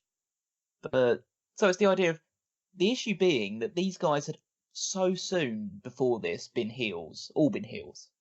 But I think it really hampered the crowd's ability to get into these matches. Yeah, because I don't think they understood who they were supposed to root for, because Edge was sort of turning, Christian was right there with him, Rhino was still a pretty big dick, and Angle would go on to have probably the first real big run of his career this year. Yeah, so I think basically based on the reactions people were getting in this match, people wanted Angle to win this tournament. Well, yeah, he Even, was the biggest star. It's a shitty thing to say, but he was the one big time singles superstar. yeah, there was a lot of people chanting "Let's go Angle" in this match. Christian really didn't get much reaction at all, apart from a few big spots towards the end. So the big angle, as it is nowadays in 2019, is it's all about Shane McMahon. And Shane McMahon approaches ringside, he distracts Kurt Angle, causing him to miss his moonsault, as he always does. But then, when Christian hits the Unprettier and has Angle beat for the pinfall, Shane puts Angle's foot on the ropes. And he also pulls out the referee, doesn't he? Oh, pulls yeah. out Christian. I think I can't remember if he pulls out the ref on this one or he oh yeah, it's actually oh no, it's actually he pulls Christian off the cover. He wasn't putting on the ropes. I'd forgotten that one exactly. Right. So that's actually, unlike today's wrestling, a very good point of storytelling where it's like, I'm gonna make you overexert yourself because we've got a street fight later, and I want to be at my best and you at your worst. Yeah, I kind of wish they'd made that point clearer, as opposed to it's one of these like small pet peeves that I have of commentary at this point in time when they would say things like, "What the hell was he doing? Why the hell was he doing that?" Essentially, it's your job as commentators to explain why he's doing that. Yeah, and Jim Ross should have been smart enough to know exactly what was going on. Well, I would have thought Heyman should have been the one to say it, because Heyman is the one who's supposedly like a know-it-all. I think it would make sense if Heyman was the one to have said it, but either way, I mean, the best spot of this match was the angle slam over the apron onto the mat. I thought he had a couple of interesting angle slams on this show. Kurt Angle did. Yeah, he was really finding himself in that, like, I am getting good at this. I know I'm one of the best in the world. And I recently rewatched that a couple of times, not only for this show, but for the Untold that WWE just released. And I'm wondering why that spot was never done again. No, I don't recall ever seeing it again, but maybe he did do it, maybe just in a match which we don't remember as well. Because I didn't remember he did it in this match, so... That's a really cool way to do the angle slam. So they they go backstage where Coachman's interviewing Austin and Deborah. They're talking about like the big rumor that was going around at the time, especially with WCW building prominence with Shane, was the idea that either Benoit or Jericho could win the WWF title and jump ship to WCW. And so he let... Makes perfect sense, too. They were former WCW superstars. Yeah, and so Coachman tells him about those rumors, and Austin just stares at him for about 10 seconds. Just not moving, not blinking, nothing. Because Austin as a heel, as good as he was, it didn't work. No, it was the absolutely worst thing to do for business, but going back and watching it, knowing how bad it screwed up, it's still incredibly entertaining. He was an amazing heel. Then we move on to another video package of DDP being stalked. And they show Heyman interviews him, just tells him about, oh, okay. Heyman interviews says, okay, so now you've got video clips of you being stalked instead. Why are you going after The Undertaker? DDP gives a response, and that's about it, really. It's just a case of now the idea of the tables have been turned on DDP. I really want to know whose idea this whole storyline was and why. Vince. Yeah, but why? Why? I just don't understand. Well, I kind of think that deep down, Vince just wanted to stalk Undertaker's wife. It was him on the recordings, right? Yeah. So that's amazing. He was the one obviously directing side of things, probably. So I assume that he just wanted to live out one of his own fantasies of stalking a woman, and just to fit it into one of his storylines. You mean to tell me you don't think he actually ever did? Well, I think that he likes being able to display it in a way which means that he can defend himself. I'm sure he did it in private as well, but But I don't want to say too much without being taken down for libel. So, But we move on to the second semi-final, Edge against Rhino. again, the crowd is so much more into Rhino than they are Edge in this match. I don't know why. My assumption being that Edge had been such a good heel, he was a real dick, that Rhino at least had the gore and was tough and was kind of cool, had that ECW vibe. Remember, Edge and Christian were like California surfer douchebags. Yeah, and so there was tons of ECW chants in this one. I think Rhino's Hardcore Championship run had done him a good favour as well, because that had been a lot of fun, as we've obviously recounted on the previous editions. That match with Raven is still one of my favorite hardcore matches. Yeah. There's really nothing to say too much about this match at all. There's a lot of brawling at ringside. There's very little heat at all. The crowd isn't into this match at all. They get into it a little bit at one point when essentially there's a spear and a gore at the same time, and they collide in the middle of the ring. Only spot you could have done. Had we been doing Smark Out Moment in 2001 and been doing a preview, I would have wanted this spot, and if I didn't get it, I would have been sad. Yeah, absolutely. But then they had a moment where Rhino gores an exposed turnbuckle that he'd dealt with earlier in the show. Edge then hits the Impaler DDT and gets the win. So, why do you think... Because Edge went through a lot of finisher changes. The Impaler, the Edge-O-Matic, the Educator, the Spear. Why do you think ultimately they settled on the Spear? I think they eventually settled on the Spear because at the time no one else was doing it as a finisher. So they had Rhino doing the gore, obviously, but Rhino wasn't considered anywhere near a main event level. Goldberg obviously had the Spear for a while, but he was out of the company by 2004. Batista took it on as a signature move towards the end of, towards the middle of his career, but he obviously had the Batista bomb as a finisher. So Edge had pretty much free reign to say, okay, I'm going to take the Spear and I'm going to make it my thing. Do you think that Edge is a guy who should have been able to pull off the Spear as a finisher, seeing as he's not this domineering football player sized guy? I think if he was faster, he could have gotten away with it. It's Yeah, just the idea that he's actually a pretty tall guy. He's not lumbering by any stretch of the imagination, but he's a pretty tall, average moving guy. And so him doing the Spear, if he could run at Usain Bolt levels, then yeah, the Spear's a great move for you. Rhino moves quicker when he's using the gore than Edge does with his Spear. And so if he'd done that, then maybe a bit more. But I just think he just made it work for him because of it's not so much the Spear that it made it work for Edge, it's the eyes after the Spear that made it work for him. It's the way that he sold hitting the Spear that meant that, yeah, whenever I think of a Spear, I'll always go to Edge rather than Roman Reigns or anyone like that. I really feel like Edge had the coolest setup for the Spear. He made it seem like he was going to rip somebody in half, but the follow-through was never there. No. He gave great eyes, great posture to get set up for it, and then it would actually hit, and it wasn't that impressive, but then he'd sell it quite well. So, I think it was fair enough.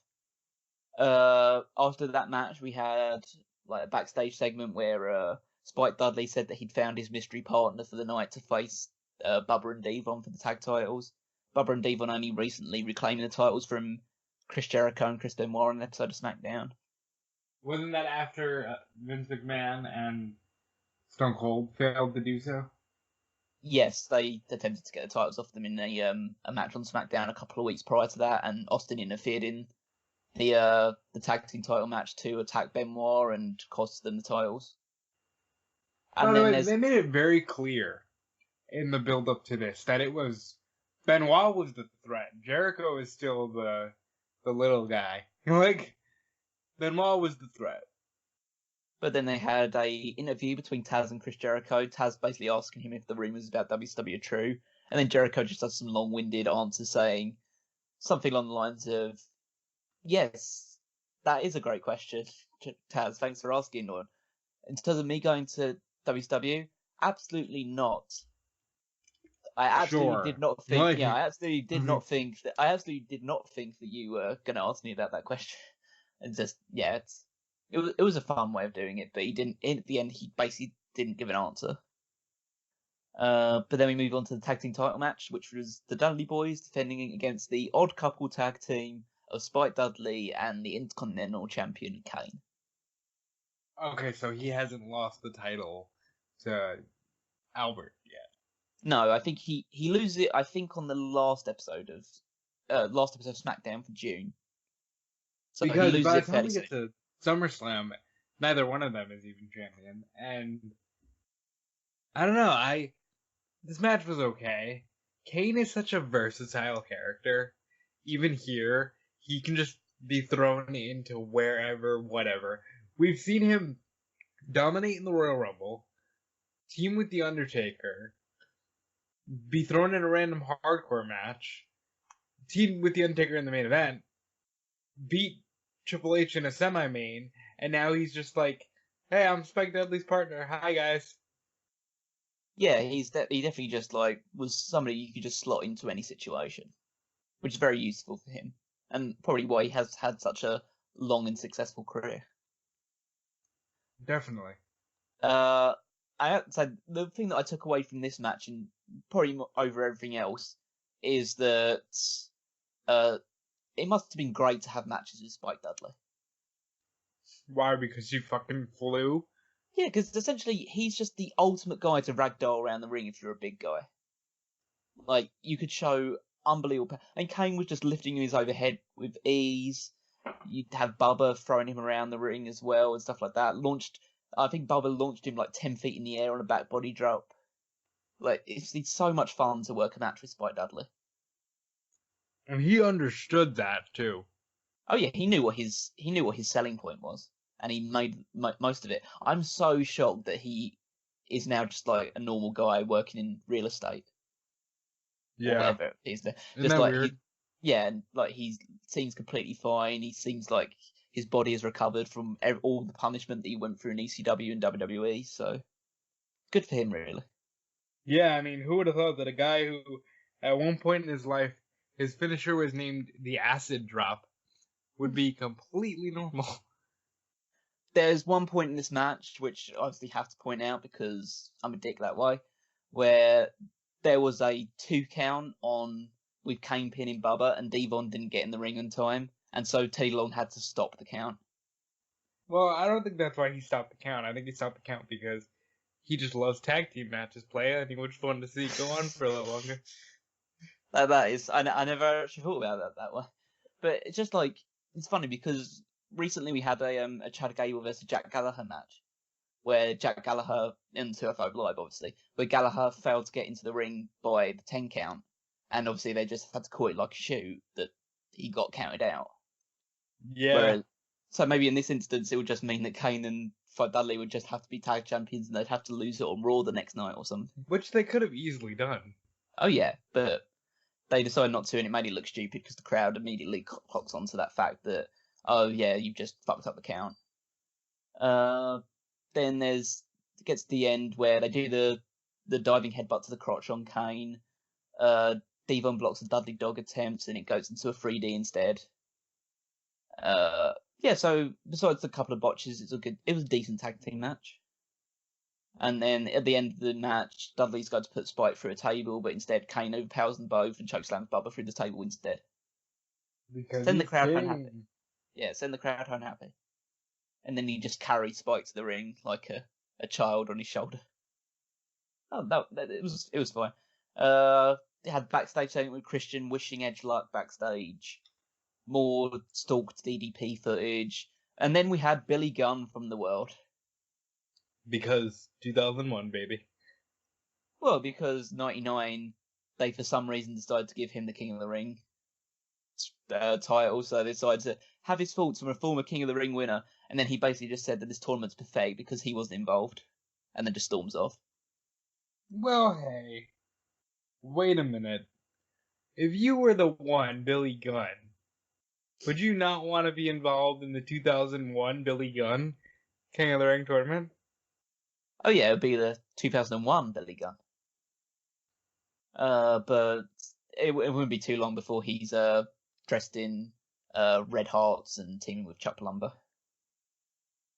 Yep, and honestly, that was probably the last thoroughly entertaining point in his career. Yeah, I could probably agree with that. We move on to the King of the Ring final. And it was at this point I thought, wow, they spent a lot of pyro on Kurt Angle this night.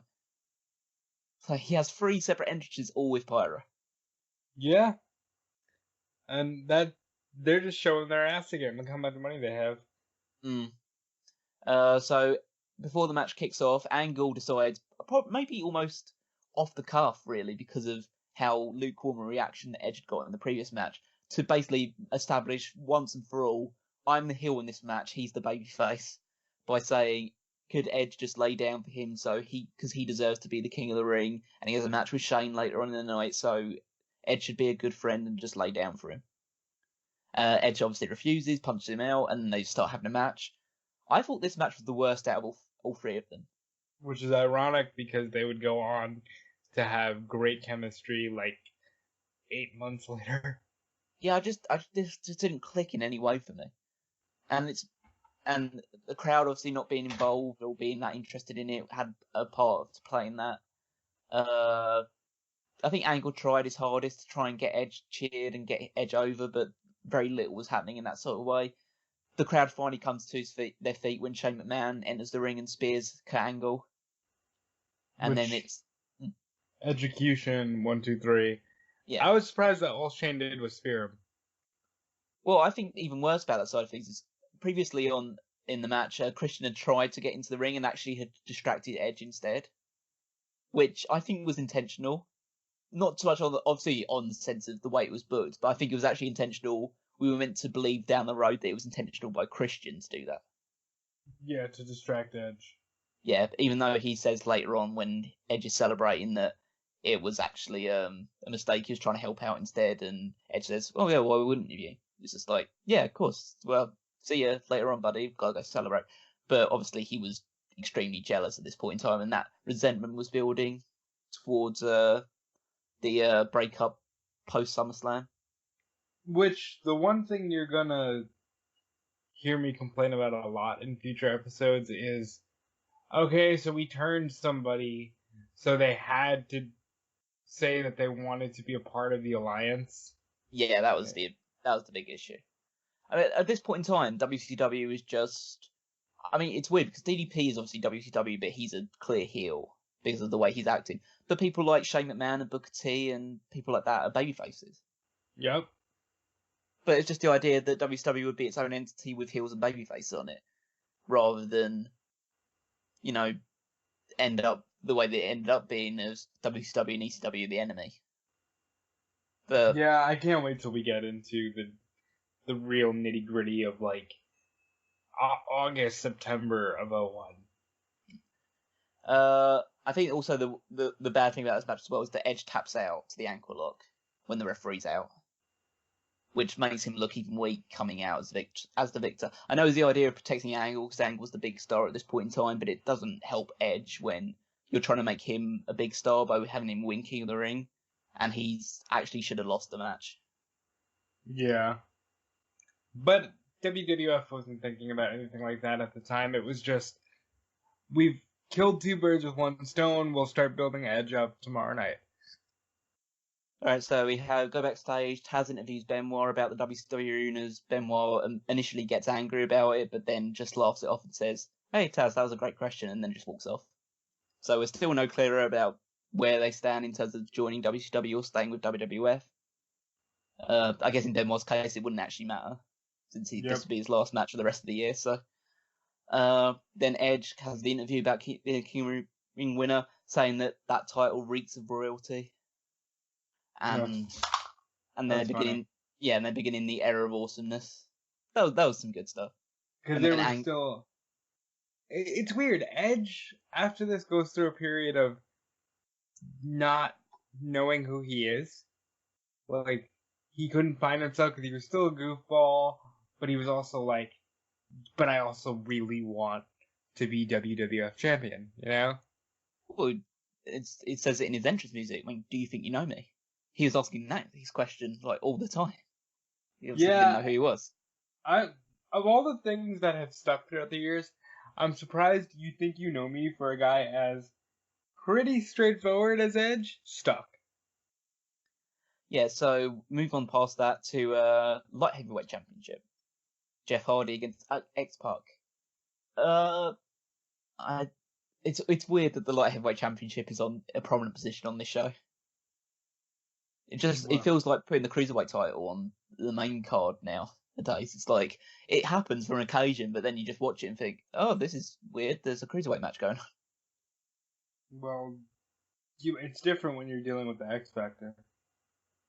That was one thing that I was going to say above all else. Really, it's why does he have his actual theme music on the WWE Network on this one? And in all the previous times we've seen X Factor, they've had a basically an imposed theme music because I assume that they didn't get copyright to that track, and yet he's doing that, and yet he comes out to the Uncle Cracker song on this one.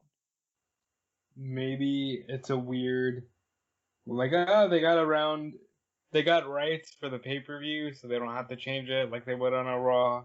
I don't know. It just like struck me as quite odd, really, because it's just a case of, yeah, I'm hearing Uncle Cracker right now. It's like, why haven't I heard it in any of the other shows?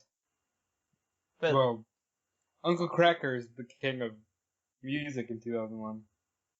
oh yeah, absolutely, and Limp Bizkit are the best band in the whole world. Oh yeah? But they're still advertising at this point in time, at least on TV, fully loaded as opposed to Invasion. I know, that sticks out to me. Even though they'd already made the decision months ago that they were going to go with Invasion instead, they just haven't started advertising it as that way yet. So immediately X-Pac sucks chance, and I had an epiphany at this match that X-Pac Heat should really now be renamed Baron Corbin Heat. Yep. Because the idea is that, at least in this match, when they're chanting X-Pac sucks and they want X-Pac not to be part of this, they're still chanting X-Pac sucks. You never hear Baron Corbin sucks or Corbin sucks. You hear AEW or CM Punk or Let's Go Cena, Cena sucks, or stuff like that.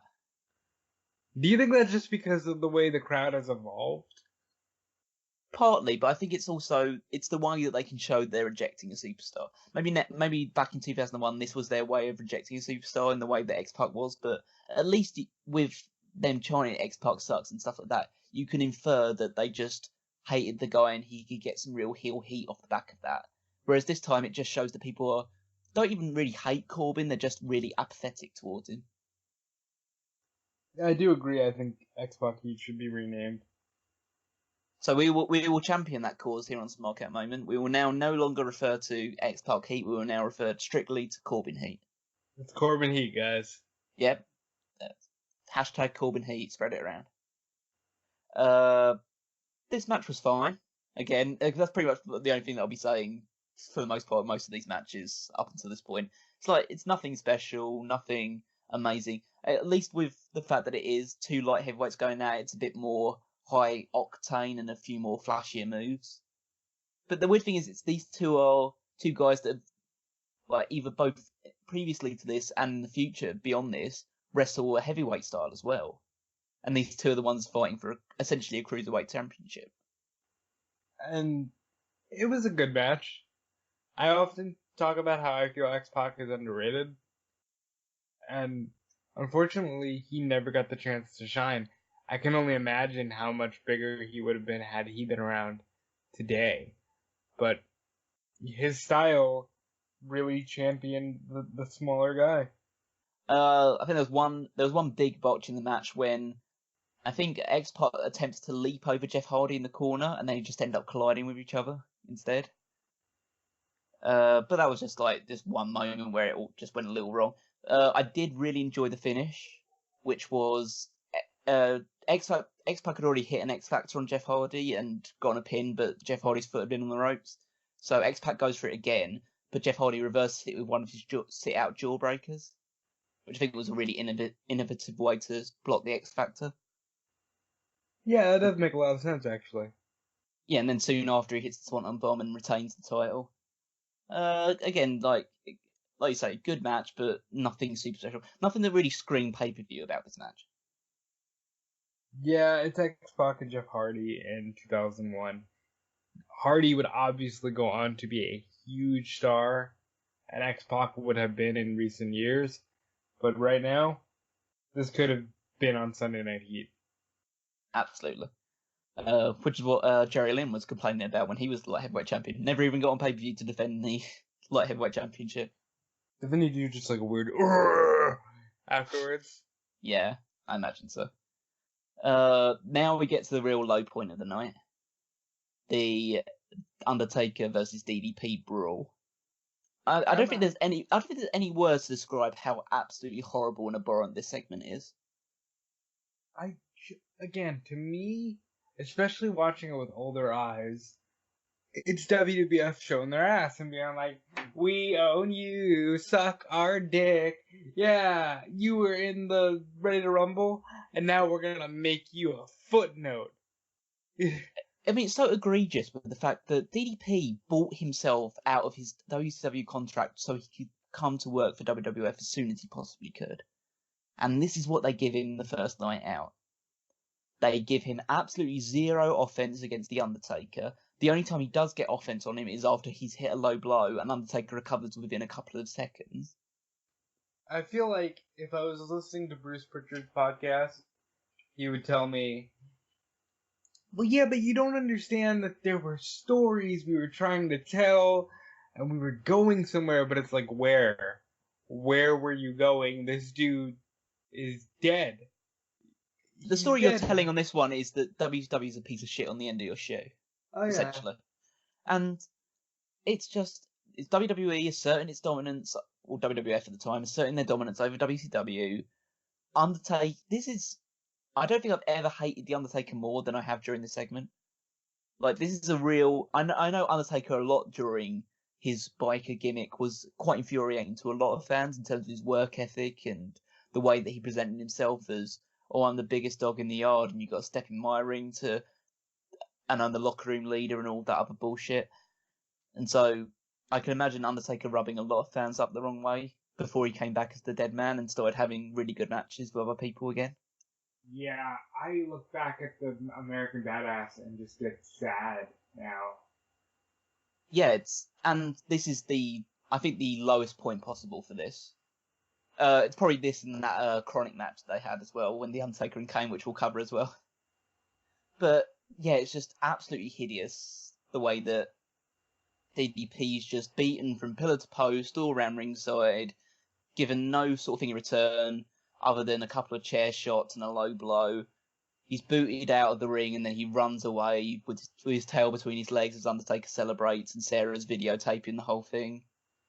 Probably so they can fuck to it afterwards, you know. Yeah. Because why not? Yeah. Because why not? Why not present The Undertaker as, like, the biggest deal that's ever been in wrestling? Even though, despite how legendary a career he has, the one thing that we can say for certain about The Undertaker is that he was never the biggest star in WWF in the entire time he was there. I think the fact that they were able to show some of his real personality, they were trying to get across that he was the biggest deal, because it sounds hysterical now, knowing where we would go, but at the time it was like, well, this guy's outlasted Hogan, and he's outlasted Savage and Michaels and Brett, even though 50% of the people I just said would come back. They still felt like that made The Undertaker the biggest deal. Yeah, he's not so much. I can't say he's not a legend due to his ring work, because his ring work is great for the most part, but and his character obviously. But it's that sense of the big thing that really separates him from many other legends in the past in WWF is just his longevity, and that's nothing to be sniffed at. But it's just a case of the reason why some guys shined brighter than he did was because they shone for a lesser period of time, whereas he's just been a constant like light that goes on. He's like one of those like energy saving light bulbs, whereas like Austin is one of those more just regular light bulbs that's like 60 watts whatever, and so it just blinds you when you look at it, but it burns out after a couple of months, whereas Undertaker's still going for years just doing the same level of light. That may be a good or bad analogy, I don't know. No, that was a pretty good analogy. I just think that Undertaker to still be going today, I'm grateful that he didn't stay, but 3 years in the badass gimmick. Yeah, and as much as we can praise and be grateful for everything that Undertaker's given us, a hearty fuck you for this segment, Mr. Calloway. Yeah, and whoever said, yeah, I'll just have him take a shit, he might as well have whipped out his dick and pissed all over Diamond Dallas Page. He might as well.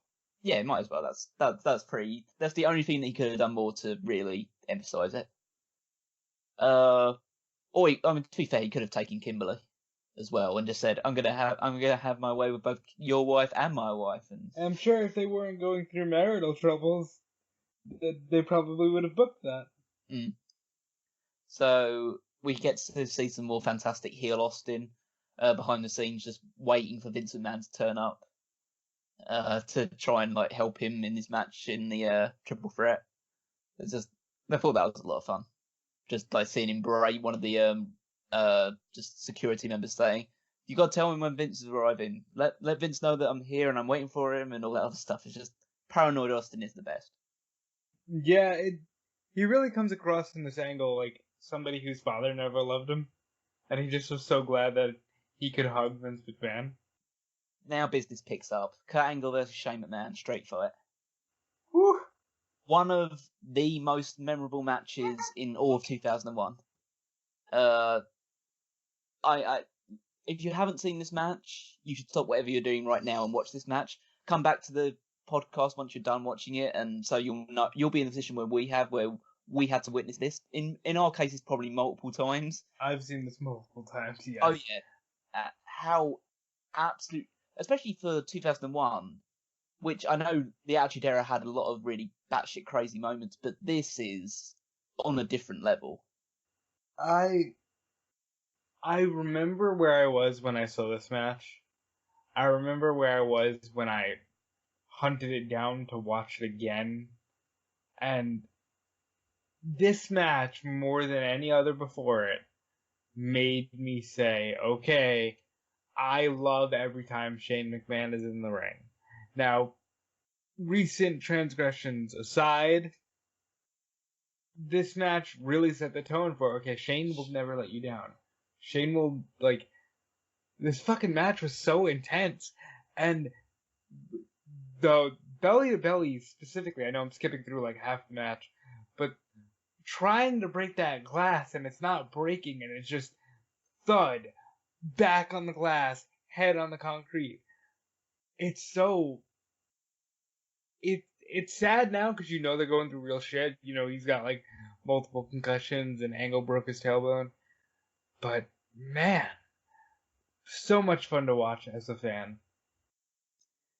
Yeah, so the match is it starts with a slow build, essentially, where Kurt Angle's essentially just out wrestling Shane McMahon, and they do a spot where Angle gets himself into the referee's position, which is what you do in amateur wrestling, and gives Shane the opportunity to try and out wrestle him in the ring, and Shane tries first of all, but Angle just beats the crap out of him, gets out of it easily, messes around with him, and then he tries to do it again, and Shane outsmarts him by just kicking him in the gut in that position because of Angle's hubris, and just moves on to having an actual match where there's spots where he's diving over the announce table, clotheslining Angle, using his kendo stick to beat Angle up. There's road signs and trash can lids. This is the first time I believe we see Shane McMahon do a shooting star press, which he misses and lands on a trash can instead. And according to the WWE Network Untold special, it's Al Snow that really taught him how to do that. And Al Snow really helped him work through this match. I never saw Al Snow. Did Al Snow ever do a shooting star press? He must have at some point, because I know he did a moonsault. He used to do a pretty good moonsault, and I'm sure he might have at least tried the shooting star. But yeah. Shane's got a pretty good one. And we saw it on display at the Royal Rumble this year, and it still looks pretty good. Yeah, I think it looks better now than it did in this match. But I think Shane's actually in better shape probably nowadays than he was back then. But still, Angle's bleeding pretty much from the get-go in this match because he gets caught by one of Shane's infamous punches. So he's basically bleeding the entire match because of that. Yeah, Shane's punches go from, wow, you can totally tell he is hitting the air, to, oh shit, he just cracked him above the eyebrow. Yeah, we see Shane use the ankle lock in this match. See him apply a sharpshooter eventually as well in this match. Not exactly the most well put together. I'm sure Bret Hart would give that a 4 out of 10. Well, it's interesting because back then they would always go for the sharpshooter and stuff like that, thinking that it was just this weird, like, FU. Every time you saw a sharpshooter, you were supposed to feel an FU to the Hart family. And you don't get those vibes as much anymore, but it's always fun to see. Right, and then we move on to, after some brawling down the ramp, including the suplex, which is the thing that bruises Kurt Angle's tailbone in the first place, we get onto the real match here, where this match reaches the whole new level of aggression, where Kurt Angle is setting Shane up for a belly-to-belly suplex, and there are a few glass panes where in the staging area, and instead of going through the glass, because Angle is tired and beaten up, and his back is obviously killing him due to the previous damage he's taken, Shane just hits the glass, doesn't go through, lands right on the back of his head. And that might be one of the most obvious concussions you can ever see in a wrestling match. Specifically, you hear it go boom, boom, right on the head. It's nasty. Knowing what we know about concussions today, it's fucking disgusting. But if a match today had half of that real intensity, it'd be so much better. And the ring work today is already as good as it gets, but that intensity lacks because we know so much more about physical injury. Absolutely. So Kurt Angle not to be deterred after, let's face it, at this point Kurt Angle's back is maybe, as far as he knows, maybe broken. Shane McMahon's completely concussed. Kurt Angle's slightly concussed. Do it again, just this time he does manage to throw him through the glass. So now they're both covered in shattered broken glass. They're bleeding all over the place, wherever the glass is touching them. It's not obviously real glass, but it's still going to cut you up pretty badly. And then he has to try and do it again. He tries 2 more times. Same thing happens. The glass doesn't break. Shane just falls into a heap on the back of his head constantly.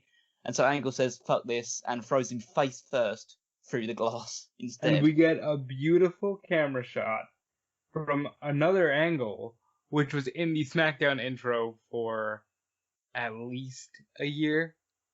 Yeah, it's just, this is the real... I mean, Shane McMahon had already done plenty of crazy stuff as part of, diving off huge stages and things like that.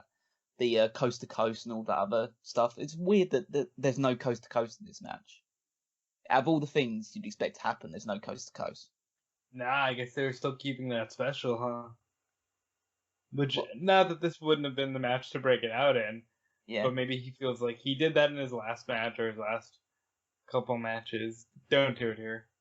But the crowd is going absolutely crazy at this point. Angle wheels Shane McMahon down to the ring because obviously the street fight rules, you can only pin someone in the ring. It always feels weird to me that the street fight is the one that you can only pin them in the ring, because legitimately a street fight should only be taking place in the street, right? I would say so. Yeah, so it just seems weird that this is the one where you have to pin them in the ring. So Shane manages to fight back. He gets he hits an Angle slam himself for a long 2 count. Kurt Angle has always been, I'll hold this till the day I die, the master of the long 2 count. Yeah, he's very good at it. No one ever, few people, if any, kicked out, had that lasting thing of thinking, oh my god, this is the finish, and him kicking out at the absolute last moment. And on the other end of it too, he would sell a 2 count so perfectly. Absolutely. And then get to the finish, which is Angle sets Shane McMahon up on the top rope, sets a wooden plank to support himself while he's standing up there, delivers a hellacious Angle slam off the top rope to the floor on a guy who's already suffered a concussion and has been through 2 glass panes, both through back first and face first, and then finally pins him. Absolutely insane. the greatest match in Shane McMahon's career, one of the greatest matches in Kurt Angle's career. Yeah. I'm doing a brief just scope of Shane's career, and yeah, I would have to say that that's his best performance. The Angle Slam off the board I remember just loving that. And Shane McMahon is legitimately limp at this point. And Yeah. great match. WB Untold tells the story of Vince McMahon, like, yelling at the referee to stop the fucking match after the glass incidents. And that when the match didn't stop, that he wasn't even at Gorilla. Like, he left for quite some time to recompose himself because he was pissed off that he had to watch his son endure all of that. Well, yeah, I mean, I can't really blame him for that regards, but one of the rare moments where it's like, oh, Vince is a compassionate human. Yeah, Shane gets a standing ovation as he gets taken out of the ring, and probably fairly so, you have to say so. But it just amazes me that, like, 18 years ago, when Shane McMahon was 31 years old, he couldn't be a wrestler, albeit one of the top wrestlers in the company, who had already wrestled 2 matches in the previous 2 hours, and Shane had access to weapons as well to help him win the match.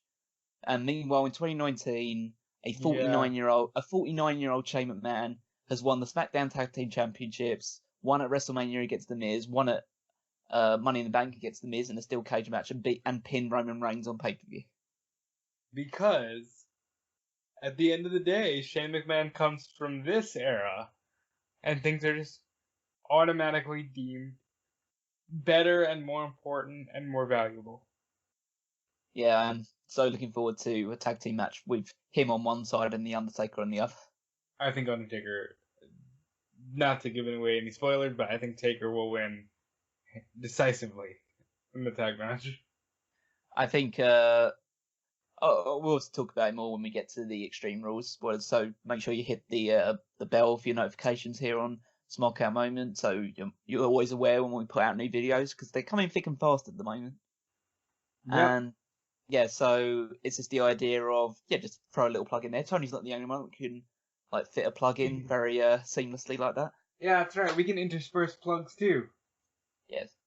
So we move on now to the main event, which is WWF Championship match. Steve Austin versus Chris Jericho versus Chris Benoit. So the build is essentially, the build doesn't really seem to involve Benoit and Jericho pretty much at all. It's just basically built around the idea that Vince McMahon wants Stone Cold to do things on his own, and Stone Cold wants Vince McMahon to love him like the father that he never had, essentially, that, like you said earlier. And that's essentially the real storyline. So this is a pretty good triple threat. I wouldn't say it's like a masterful triple threat. It's definitely not in the same league as the WrestleMania 20 triple threat matches, in WrestleMania 31 between Bryan and Evolution and stuff along those sort of lines, but it's still a good match. I don't think Jericho had found himself yet. As weird as that is to say, he was in a weird transition period where I don't know if he had found his main event switch yet. Benoit was injured, but even he still had a little bit to go. I think the SmackDown 6 time period really helped him find his, third gear, if you want to call it that. And Austin, he was a heel who the crowd didn't want to boo. He was outnumbered and ganged up on the whole time. So you had a weird vibe going into it. Yeah, I'm glad you picked up on that as well, because early on it's both Jericho and Benoit beating up Austin. And Austin selling it well, but it's just a case of, okay, so these are just two baby faces beating up the heel, and then eventually the heel manages to get an advantage when it essentially breaks down into 2 singles matches, where it's first Austin against Jericho, and then Austin against Benoit. And that's kind of part of the reason why it doesn't really flow for me as the triple threat match, because they're essentially just, it's basically just 2 singles matches with Austin, and then eventually Austin gets taken out towards the end when Booker T interferes. So you have a few spots in the build up towards that. So you have Benoit tries to use the title belt. He hits a stunner on Austin. Referees have been bumped all over the place. They use steel chairs. They use title belts. They use the 5 German suplexes in a row by Benoit. You have Austin gets trapped in both the crossface and the walls of Jericho at the same time, and he taps out. But the referee can't award the title to either of them because they both made him tap out. So the match has to continue. Do you think that's a stupid spot or not? I think that is a stupid spot because why wouldn't you just say, well, it's a one-on-one match now? You know? Yeah, I know. Well, it's just the idea they break from those rules every now and again because you remember like they had Undertaker and Kane both pin Austin one time to win the WWF Championship, so they vacate the title. Whereas in this instance, they just decided, okay, so the match just continuing instead. They changed the rules on the fly, as WWE is prone to do.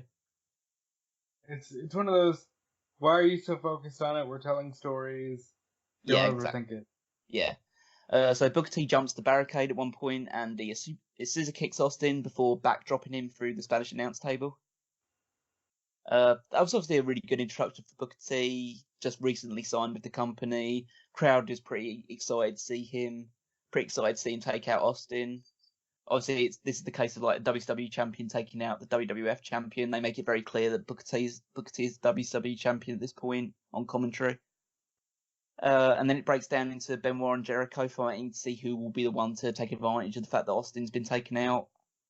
But yeah, do you think, and we'll talk about this more next month, but do you think it was a mistake to not go with Booker and Steve, whereas they go with Rock and Booker, because Rock ends up being the babyface? I think if they had not had what happened with the Tacoma Dome incident, as we'll probably refer to it, that I would assume that the main event of Invasion would have been Austin versus Booker T, and Booker would have beaten him. That would have been better. Yeah, I think that would have been the better way of doing it. Like that would be the way. Oh, we win WCW for Monday Night Raw because our champion beat your champion, and with the fact that Austin was a heel at that point in time, I think would have worked. Obviously, you would have had people that were in pro WWF, and so would have backed Austin instead. But it could have been an interesting way of doing it, especially given that Booker T was given a pretty good introduction both here and also taking out Vince McMahon on an episode of Raw as well. So, but then I think also what hurt this match is when it did get down to Jericho against Benoit, I don't think anyone really believed that either of these guys was going to win the match. Yeah, or at the very least, they weren't going to beat each other for it. Yeah. So they had Austin got back in the ring. Jericho hit. I rarely ever saw Jericho do an actual moonsault. He obviously does Lionsault in practically every match, but he actually did an actual moonsault on this one. And then Benoit breaks up. Yeah, Benoit breaks up that pin. Benoit then hits a headbutt, and Jericho breaks up that pin. And then they do like this finish. The finish is really weird. So Benoit suplexes Chris Jericho off the top rope with a back suplex. And previously on the match, Austin, for some reason, hit 2 superplexes in a row on Benoit during this match, which I forgot to mention, but that's like odd. You never really see back-to-back superplexes. Yeah, because the way that they have to set it up, it doesn't seem practical to, okay, drop this guy from that height, don't pin him, pick him up and try to do it again and hope he doesn't block you.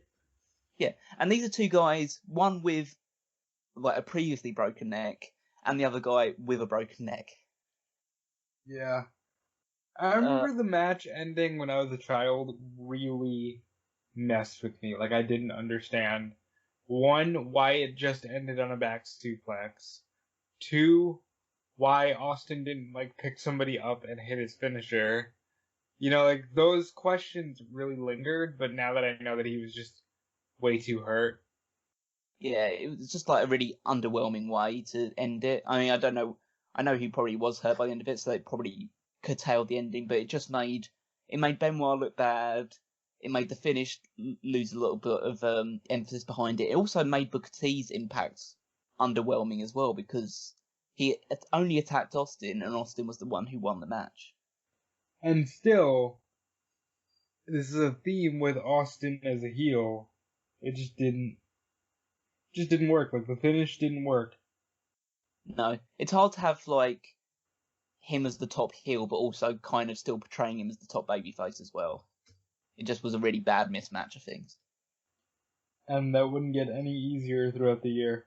No, we'll definitely be moving on to that past this one, but that was King of the Ring 2001. I'd say overall a poor pay-per-view.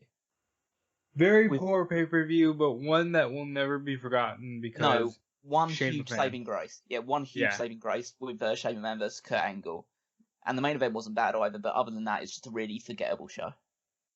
I agree. It was the beginning of that transition into what is now known as the biggest disappointment angle in wrestling. And Shane McMahon saved this show, but ultimately this is the penultimate King of the Ring. Yeah, so that the tournament obviously won't end at that point in time, but the actual pay-per-view itself is on its last legs, and it's also the last legs of what we'll basically have come to at the moment of thinking of WCW becoming its own entity, because we now move on to, in July, talking about all the news that happens at that point in time, but also Invasion, where the battle lines are finally drawn between WWF on one side and ECW and WCW on the other. So that's plenty to look forward to. That's going to carry us pretty much till the end of the year. So better buckle up and enjoy it, guys. That's a strong statement, because we're going to be buckled up and we're going to be here, but I don't know if we'll enjoy it. No, but it'll be interesting to look back and just look at it with 2019 eyes. Yeah. Was it as bad as we really gave it credit for? And actually, I'm hoping that, I don't know whether it'll be just as bad, better, or even worse. It may very well be even worse. Yeah, we'll just have to wait and see. So hopefully you'll join us on that journey towards the back end of 2001. We've covered the entire first half of 2001 now. And obviously you can check out all the other videos we've done if you haven't seen them before, from covering all the way from January, February, March, April, May, now June, and a special on WrestleMania X7 as well. That's just the tip of the iceberg into the video content we got on Smark Out Moment. So hit the bell for notifications, subscribe to the YouTube channel. We've got this, we have hot tags every week. We've got currently doing the Sexy Superstar tournament, which we do videos for, and you can also vote if you haven't already in the tournament on smarkoutmoment.com, where you can also read all the weekly articles we put out there and any other pieces of content we put on there. It's a great place to keep up with a lot of great writers and a lot of great talkers on the landscape now and in the past as well. If you want to support us monetarily, then you can obviously hit up the Patreon. Any spare change you can spare is greatly appreciated. It could just be $1 a month. That would just go a long way to keeping the lights on here and supporting all this huge amount of content that we're producing right now. Next time you hear us will be on the Fighter Fest review, unless this goes out after Fighter Fest, in which case you already heard that. And in which case you'll probably hear us next on either the hot tags or the G1 preview or the mailbag. Yeah. We have a lot of content coming your way. We're so grateful to those of you that are, devoted fans. Like, we know we can count on people like Guest 5 and Peter, but if you're new to Smark Out Moment, check out everything we have. Check out the Facebook, the Twitter. Those are all at Smark Out Moment. And check out the Redbubble and TeePublic, because those are great ways to support us monetarily. And outside of that, Callum, if you've gotten all your plugs out of the way, you can check me out on Twitter and Instagram at DudeFelice. You can check out TimeKillerApparel.com. Check out WrestleZone.com, eWrestling News, because I am covering wrestling all my life, all day long. So that's it for us. Callum, do you have any other plugs to throw out there? Well, just if you're ever so inclined, you can follow me at Wigmeister14. And yeah, that's just about it. So thank you very much again for joining us on this trip back in time. We'll be back with another edition of 2001 Wrestling Odyssey next month. And thanks again. This has been another Smark Out Moment, and we are being counted out.